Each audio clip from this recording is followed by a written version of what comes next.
आज तक एक भी एग्जाम्पल आप बता दीजिए कि स्किल डेवलपमेंट प्रोग्राम के तहत कोई प्रशिक्षण लेकर के अपना व्यवसाय शुरू किया? नहीं शुरू किया।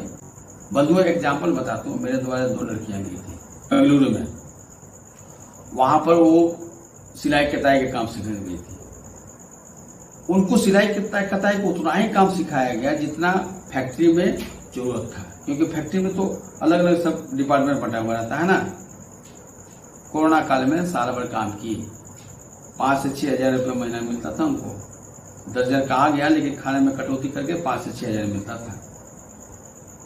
घर में आई किसी काम का नहीं है, क्योंकि कोई बगडाइन बना दिया, अधूरा ज्ञान। यही स्थिति है बंधुओं स्किल डेवलपमेंट प्रोग्राम का।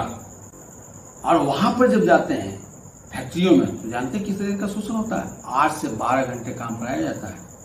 अब वेतन कितना मिलता है?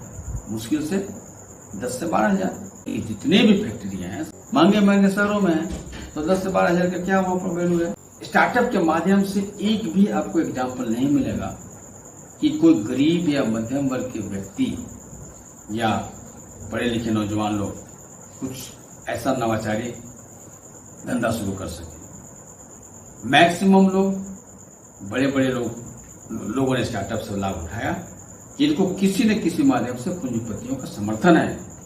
और लास्ट में नवाचारी व्यवसाय के तहत जो नया खोज हुआ, उसको पूंजीपति लोग पेटेंट करा लिए परिणाम से।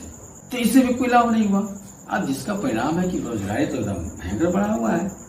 अब बेरोजगारी को खत्म करने का उसको आग भड़क रहा है, जो असंतोष है उसको खत्म करने के लिए या दबाने के लिए फ्री में खाना पीना की व्यवस्था, बेरोजगारी भत्ता, कहते हैं इसको फ्री में पैसा, इस तरह के कार्यक्रम चलाया जा रहा है। जैसे अंग्रेजों ने भारत को लंबे समय तक गुलाम बनाकर रखने के लिए एक नई शिक्षा पद्धति लागू किया, उसको कहते हैं मैकाले शिक्षा पद्धति, जिसके द्वारा पढ़ लिख के लोग इस तरह से तैयार होते थे कि वो जिंदगी भर अंग्रेजों का गुलामी करें। अपने आप को अंग्रेज ही समझते थे, अंग्रेज बाबू। अंग्रेज जो कहते थे वही करते थे। इस तरह से ये जो स्किल डेवलपमेंट कार्यक्रम है, इसके द्वारा उस तरह के लोग को तैयार किया जा रहा है, नौजवानों को, जो अंततः जाकर के पूंजीपतियों के लिए आर्थिक गुलामी का काम करता है। मतलब आर्थिक रूप से गुलाम मानसिकता का तैयार किया जा रहा है। ये कभी भी अपना पैर पर खड़ा नहीं हो सकते हैं। जिस तरह से मैकाले शिक्षा पद्धति से शिक्षा ग्रहण किया हुआ व्यक्ति कभी स्वावलंबी नहीं बन सकता, उसी तरह से स्किल डेवलपमेंट प्रोग्राम के तहत प्रशिक्षित व्यक्ति कभी भी स्वावलंबी नहीं बन सकता है।